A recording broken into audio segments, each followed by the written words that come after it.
नमस्कार दोस्तों, स्वागत है आप सभी का आपके अपने YouTube चैनल में जिसका नाम है बोर्ड परीक्षा। आज हम लोग बात करेंगे कक्षा 10 के मैथमेटिक्स सॉल्यूशन की। राइटर का नाम है डॉक्टर मनोहर रे। बुक बहुत ही फेमस है। एक्सरसाइज चल रही है 13E और अध्याय का नाम है पृष्ठीय क्षेत्रफल एवं आयतन। तो यहाँ पर हम लोगों ने लिखा पृष्ठीय क्षेत्रफल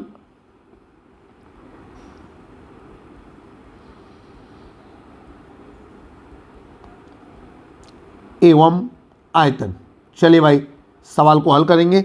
अब क्वेश्चन नंबर आपके सामने आ गया है 5। क्वेश्चन नंबर 5 को सॉल्व करेंगे। क्या कहा जा रहा है? सवाल कह रहा है कि आधार व्यास 2 सेंटीमीटर, मतलब आधार का व्यास 2 सेंटीमीटर है, ऊंचाई 16 सेंटीमीटर है। धातु के एक ठोस बेलन को पिघलाकर 12 ठोस गोले बनाए जाते हैं समान माप के। प्रत्येक गोले का व्यास क्या होगा? सवाल बहुत ही अच्छा है। यहाँ पर लिखेंगे बेलन के आधार का व्यास,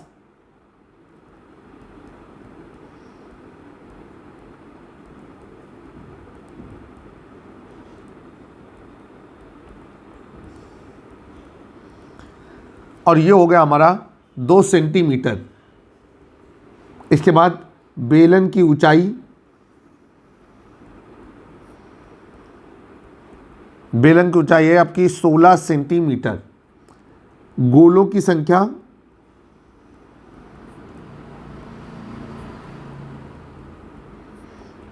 और ये हो गई आपकी 12।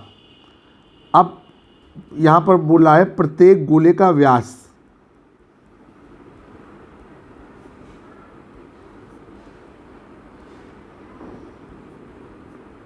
बराबर क्वेश्चन मार्क। चलिए भाई, अब सवाल को हल करेंगे।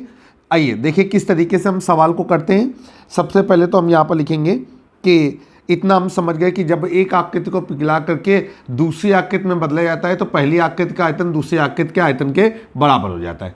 दूसरी चीज़ जो समझने वाली ये है कि अगर एक आकृति को पिघला करके एक जैसी कई आकृतियों में बदला जाता है तो उस बड़ी आकृति का आयतन कई छोटी छोटी आकृति के आयतनों के योग के बराबर होता है। आइए सवाल को हल करने की कोशिश करेंगे। तो यहाँ पर लिखेंगे चूँकि बेलन के आधार की त्रिज्या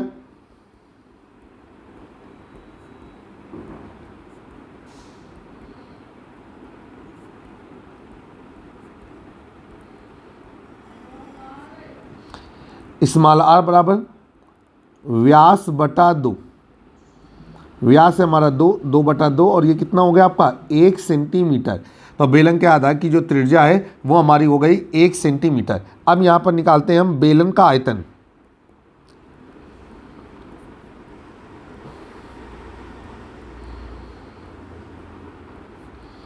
अब बेलन का आयतन हो जाएगा आपका 1/3 पाई are square H.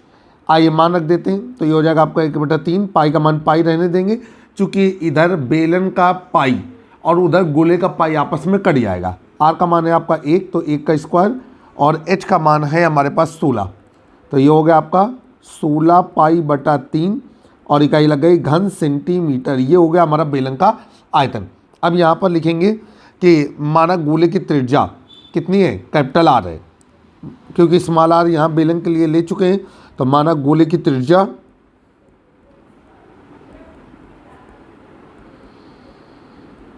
Capital R है। अगर आप चाहते तो R1 व R2 ले सकते थे। आप चाहें तो कैपिटल आर स्मॉल आर ले सकते हैं। आप चाहें तो R डैश ले सकते हैं। तो गोले की त्रिज्या कैपिटल आर है। नीचे लिखेंगे एक गोले का आयतन,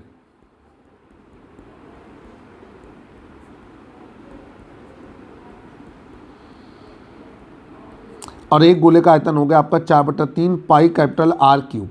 ठीक है, इतना हो गया। अब यहाँ पर लिखेंगे इसलिए 12 गोलों का आयतन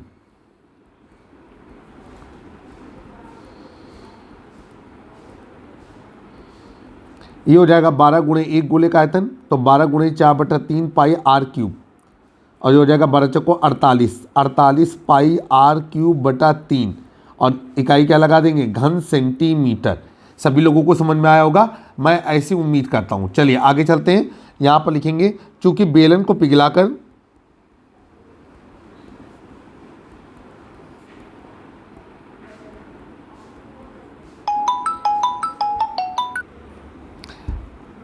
अब यहाँ पर हमने लिखा कि बेलन को पिघलाकर 12 समान गोलों में बदला जा रहा है।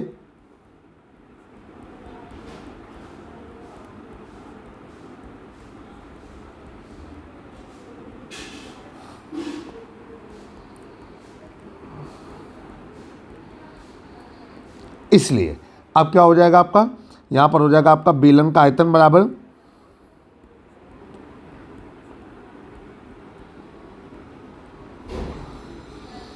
12 गोलों का आयतन।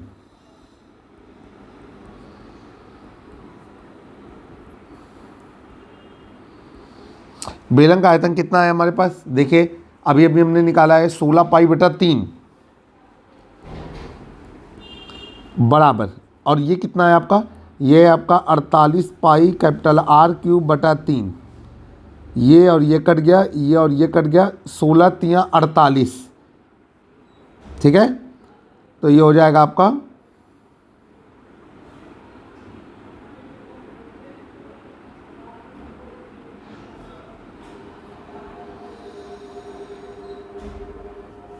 देखिए बहुत बड़ी गलती हुई है हमसे पढ़ाते समय।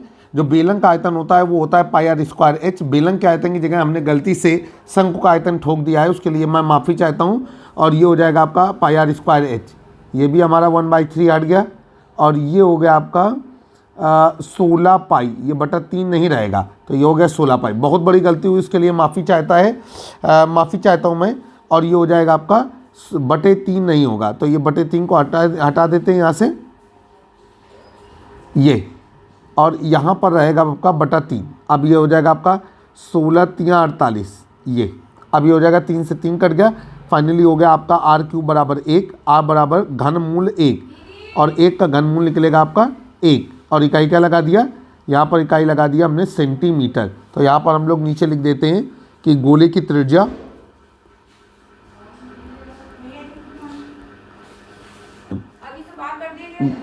त्रिज्या कैपिटल आर बराबर 1 सेंटीमीटर। अब हम लोग यहाँ पर निकालेंगे गोले का व्यास, तो हम लोग लिखेंगे गोले का व्यास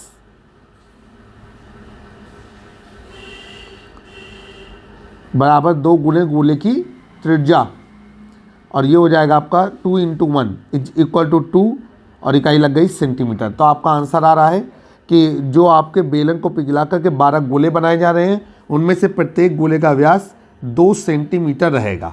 तो मैं उम्मीद करता हूँ कि सवाल आपको समझ में आ रहा होगा। थोड़ा सा कन्फ्यूजन हुआ था, मैं बेलन का आयतन सही नहीं लगा पाया था। बेलन का आयतन आपको लगाना चाहिए था पाई आर स्क्वायर एच, और अनफॉर्चुनेटली मैंने बेलन का आयतन लगा दिया 1/3 पाई आर स्क्वायर एच। मानव से गलतियां होती रहती हैं, मुझे उम्मीद है कि आप उसको माइंड नहीं करेंगे। क्वेश्चन नंबर 6 आपके सामने आपकी स्क्रीन पर सवाल कह रहा है आपसे कि तिर्यक ऊंचाई 44 सेंटीमीटर वाली एक बाल्टी के ऊपरी और निचले सिरों की त्रिज्याएं 28 सेंटीमीटर और 7 सेंटीमीटर है। बाल्टी का वक्र पृष्ठीय क्षेत्रफल क्या होगा। तो आपको पता है कि बाल्टी शंकु के छिन्नक के आकार की होती है। तो यहाँ पर हम लोग लिखेंगे कि बाल्टी की तिर्यक ऊंचाई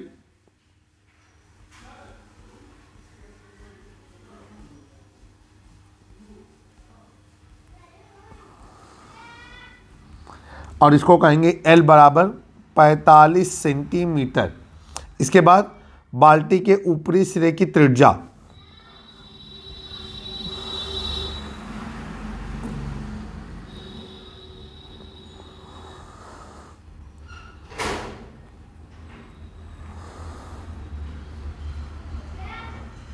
और जो बाल्टी के ऊपरी सिरा होता है वो हमारा चौड़ा होता है, उसकी त्रिज्या दी गई है 28 सेंटीमीटर। तो कैपिटल आर बराबर हो गया आपका 28 सेंटीमीटर। फिर इसके बाद बाल्टी के निचले सिरे की त्रिज्या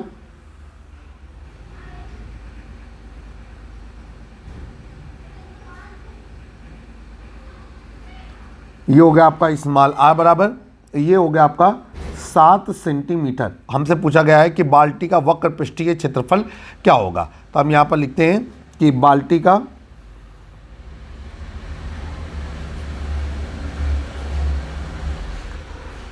वक्र पृष्ठीय क्षेत्रफल बराबर क्वेश्चन मार्क। चलिए भाई सवाल को हल करने की कोशिश करेंगे। यहाँ पर बाल्टी का वक्र पृष्ठीय क्षेत्रफल होता है आपका पाई ब्रैकेट में capital R plus small R, सारी चीज़ें हमारे पास पाई ब्रैकेट में small R plus capital R into L, सारी चीज़ें हमारे पास हैं। तो यहाँ पर हम लोग लगाएंगे चूंकि बाल्टी का वक्र पृष्ठीय क्षेत्रफल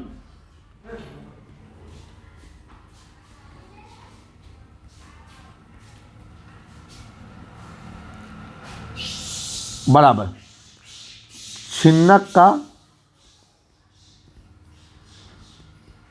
वक्र पृष्ठ को रिलेट कर दिया फार्मूला हमने। ये हो गया आपका पाई ब्रैकेट में capital R plus small R into L. अब पाई का मान पहले पाई रहने देंगे, कैपिटल आर का मान क्या है आपका, ये है आपका 28, स्मॉल आर का मान क्या है 7 और एल का मान क्या है 45।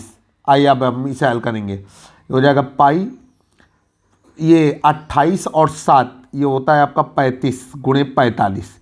पाई का मान रख देंगे, पाई का मान है हमारा 22/7। विकल्पी प्रश्नों में हम विकल्प देख करके काम करते हैं, विकल्प में कैसा उत्तर आ रहा है वैसा ही काम हम अपने सवालों में भी करते हैं। तो ये हो गया आपका 35 गुणे 45।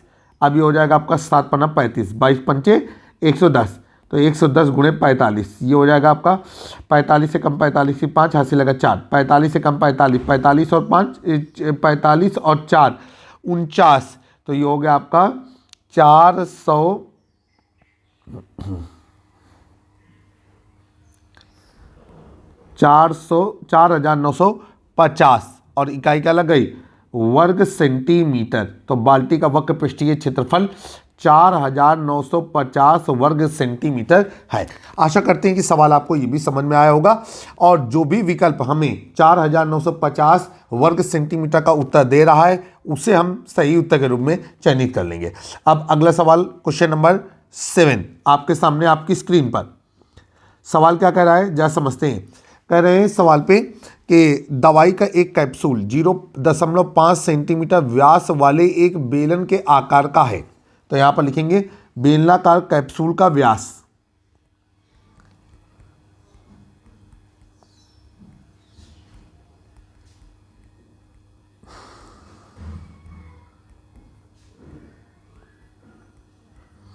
अब बेलनाकार कैप्सूल का जो व्यास है वो है 0.5 और इकाई क्या हो गई सेंटीमीटर। अब इसके बाद कह रहे हैं कि इसके दोनों सिरों पर अर्धगोले लगे होते हैं, जैसा कि आपको मालूम है संपूर्ण कैप्सूल की लंबाई 2 सेंटीमीटर है। तो यहां पर लिखेंगे संपूर्ण कैप्सूल की लंबाई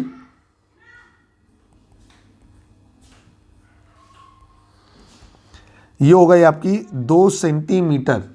इसके बाद हमसे कहा जा रहा है कि कैप्सूल की धारिता ज्ञात कीजिए। तो कैप्सूल की धारिता का मतलब ये है कि कैप्सूल का आयतन आपको बताना है कि कितना है। आइए सबसे पहले हम एक कैप्सूल बना लेते हैं। तो आपको पता है कि कैप्सूल कुछ इस तरीके का होगा कि ये हिस्सा हमारा अर्धवृत्ताकार होगा, इधर ये हिस्सा हमारा अर्धवृत्ताकार होगा और बीच में ये हमारा बेलनाकार हिस्सा रहेगा कुछ इस तरीके से।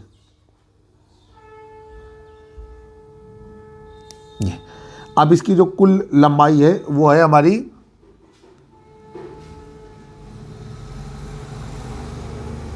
2 सेंटीमीटर। यहाँ पर हम लोगों ने लिख दिया 2 सेंटीमीटर। इसके बाद हम लोग क्या करेंगे कि ये जो हिस्सा है हमारा बेलनाकार और इसमें जो अर्धगोले लगे हुए हैं, तो कैप्सूल का जो व्यास है हमारा वो है 0.5 सेंटीमीटर। तो ये जो हमारी ये अर्धगोलाकार हिस्से लगे हुए हैं इनकी जो त्रिज्याएं होंगी वो होंगी हमारी प्रत्येक की त्रिज्या 0.5/2, तो मतलब 0.25 और इकाई का लगा दिया सेंटीमीटर। ठीक है, और ये जो है वह है 0.5 और इकाई लगा दिया सेंटीमीटर। अगर आप नॉमिनेशन डालना चाहें तो ABCD करके डाल सकते हैं, कोई दिक्कत नहीं है। ठीक है, तो यहाँ पर सबसे पहले लिखेंगे कि कैप्सूल की त्रिज्या या कैप्सूल के बेलनाकार भाग की त्रिज्या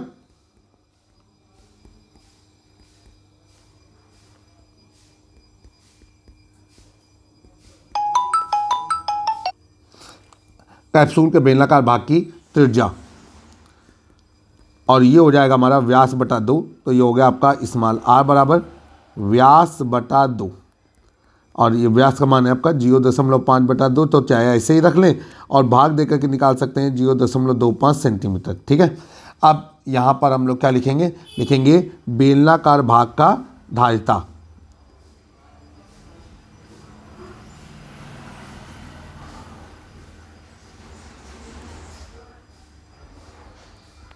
और जो बेलनाकार भाग की धारिता है वो हो जाएगी आपकी पाई r² h।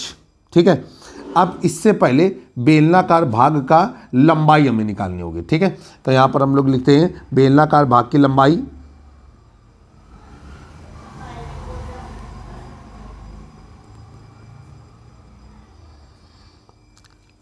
बराबर, आप लिख सकते हैं कैप्सूल की कुल लंबाई माइनस अर्धगोलाकार भाग की त्रिज्या। तो कैप्सूल की कुल लंबाई है 2 माइनस 0.25। अगर आप लिखना चाहें तो आप लिख सकते हैं, और इस तरीके से जो हमारे बेलनाकार भाग की लंबाई है वो निकल करके आएगी 1.2 हिस्से हैं ना, तो हमको यहाँ पर लिखना होगा बेलनाकार भाग की लंबाई बराबर कैप्सूल की कुल लंबाई माइनस 2 गुणे अर्धवृत्ताकार भागों की त्रिज्याएं।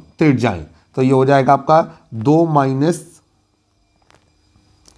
2 गुणे 0.25, और ये हो जाएगा 2 माइनस 0.5, और ये हो गया आपका 1.5, और इकाई क्या लगा सेंटीमीटर।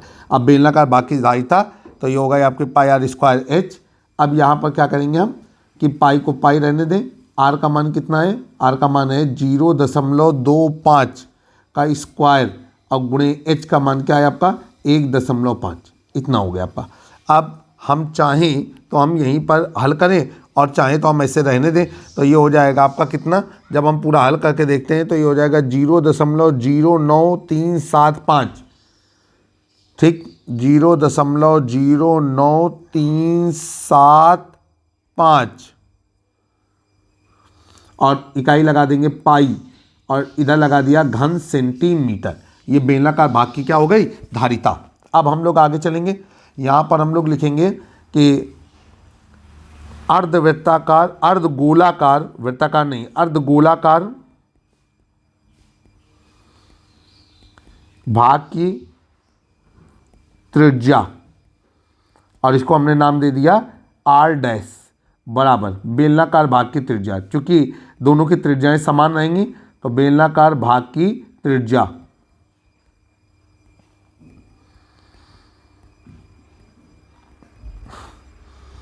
अब ये हो गया आपका 0.25, और इकाई लग गई सेंटीमीटर। अब यहाँ पर हो गया अर्धगोलाकार भाग का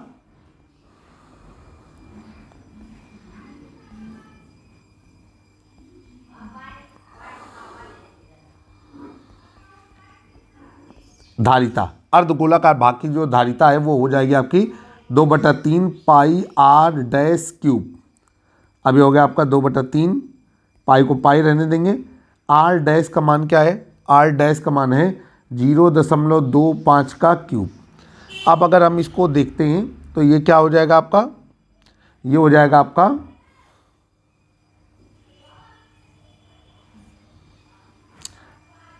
0.0104, और इकाई लग गई घन सेंटीमीटर, और पाई को लगाना ना भूलें, ठीक है।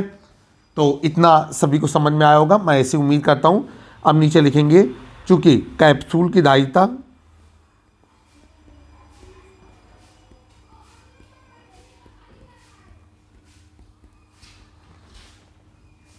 बराबर बेलनाकार भाग की धारिता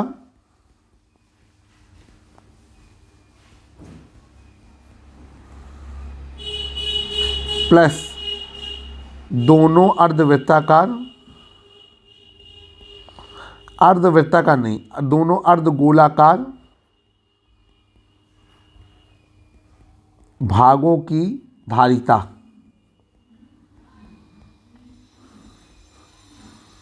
बेलनाकार भाग की जो धारिता है वो कितनी है, ये है आपकी 0.09375,